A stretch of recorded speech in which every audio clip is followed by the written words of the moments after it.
Persian Gulf. We weren't going to win again if we went over there. Sherry? Yeah. You have a caller? Okay, go ahead and put him on. You're up, caller. Hi, Sherry. Hi. How are you? Good, how are you? Good. I called about that hurricane business, and I don't know, I'm kind of naturally skeptical of some of the charitable organizations, and I guess I wanted your thoughts on that. You know what? They're all rackets. The American Red Cross, this whole Clinton and Bush disaster relief campaign, those people won't see a dime. Really? They won't see a dime. You know what? Camp Casey has moved to Covington, Louisiana. Camp what? Camp Casey. I don't know if you're aware of Cindy Sheehan, who camped out at Bush's Ranch in Crawford, Texas. Yes. Well, now she's in Covington, Louisiana. And they have a place where you can send donations in. And I'll tell you, out of anything I've heard, my money would go to her. Really? I mean, you know, those people are they took all the belongings they had in Texas and took them to Louisiana with them. They had thousands of pounds of food. They were able to deliver immediately, formula and diapers. Well, you know, what I have to give isn't, unfortunately, a lot of cash, but I've got a big house, and I've had people stay here before for like 6 or 8 months, and mostly kids. But I want to, you know, I would love to find a way to offer that, and you know, with the church community here, I'm sure I would get some help. They would get some help. Well, you know what I'll do is I'll post their address, and there was also a man's website, Earl, that you could contact for donations. So you can get a hold of him through his website. I think his name is Kevin Kine, Kyne or something. All right, I'll check the website. I'll post it on my blogger. Do you know where that is? SherryShriner.blogspot.com. I'll find it. Yeah, I'll post it on there for you and for anybody else who wants to donate and doesn't want to waste their money by giving it to the Red Cross or the Clinton and Bush facade going on right now. I want to donate space, and I don't know how to do that exactly. I don't really have much cash to give. I have some, of course, but... Yeah, well, I could put you in touch with him, and you could offer your home or whatever space or whatever. That would be great. You know, I have a very naive question for you. Okay. What is a blogger? What does that mean? A blogger is like an online personal diary. Oh, okay. And so what people do, you'll hear about in the news all the time. So my mother asked me the same thing, what are bloggers? Because the news media always calls them bloggers. And what it is you can get a blogger for free online. It's free space. And a lot of people will write, like if you're an editorialist or a columnist or just a college kidder like me, I just get on there and talk about anything. You can use them for anything. It's like an online journal. Wow. And so I started one last year, and I've got a faithful, steady readership on it.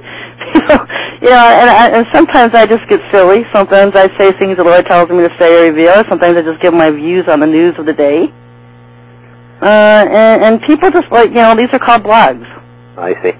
And so, people can go to your blogger and you can post. You can be political, or you can be religious, or you can be funny, or you can just do recipes. People have... Yeah, as internet savvy as I am, I'm surprised I didn't know that. I should really know that, but yeah, I'm glad I asked.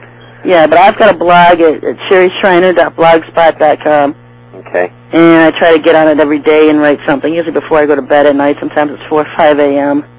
I have another comment, too, a little more controversial, maybe.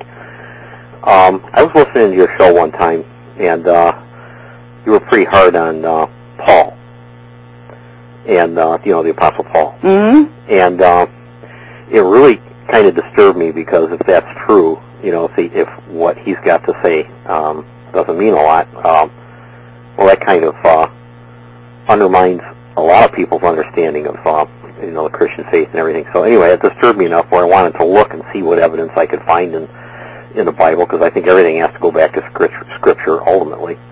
And I found a passage in Peter, 2 Peter,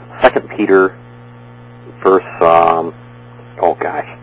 I don't remember, 33 maybe. And he said pretty much that that Paul's word was Scripture. Yeah, and see, there's a lot of people that say that was manipulated and added in. I see. Because his other books that were found in the Dead Sea Scrolls don't mention him at all. Books? They were 50 years apart. In fact, the books that were written, Paul's books were written 50 years earlier than anybody else's books were written, or something like that. But yeah, they say that was added in and was manipulated. People also used the one where he calls him a brother, and that doesn't mean he was an apostle. The Lord himself said, and this is what I always pay my most attention to, are the words in red, where he said he had 12 apostles. Yes.